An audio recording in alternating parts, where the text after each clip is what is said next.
Essa é uma questão que envolve o diagrama de fases do gás carbônico, né, o CO2. O diagrama de fases mostra os três estados físicos.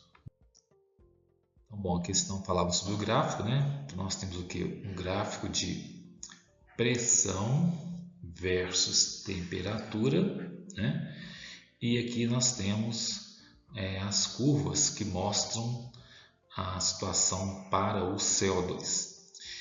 Então, a questão falava de que a 1 atm e menos 78 graus Celsius, nós teríamos a passagem de sólido para gasoso.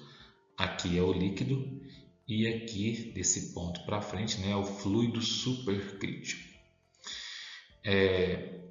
Nós temos também o ponto triplo, né, que é uma região em que a temperatura é em torno de menos 56,4 graus, né?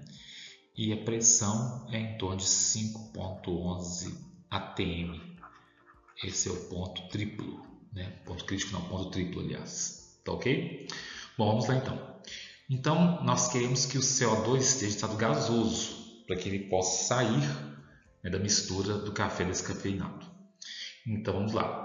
Diminuir a temperatura a menos 56,4 graus e diminuir a pressão a 5,11. Não, porque nós temos o ponto triplo, em que teremos a fase sólida, a fase líquida e a fase gasosa. Então, não é interessante. O bom é que nós temos gás carbônico, em estado gasoso, para que ele possa se desprender da mistura do café descafeinado, né? Elevar gradativamente a pressão, mantendo a temperatura em 32 graus. Se nós aumentarmos a pressão, nós vamos caminhar para estado físico não gasoso, né? Pode ser para o líquido ou pode ser até para o sólido.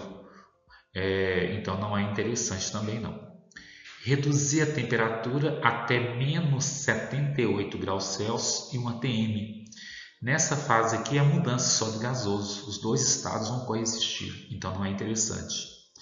Diminuir a temperatura a menos 25 graus, né? Então é por aqui, tá?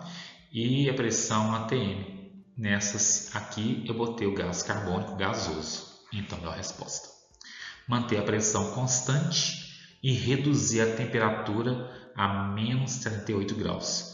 Reduzir a temperatura, eu vou ter mais de um estado físico, né? Nessa temperatura. Se eu for reduzir a pressão, vou caminhar para CO2 sólido, o que não é interessante. Então a resposta é a letra D de dado, né?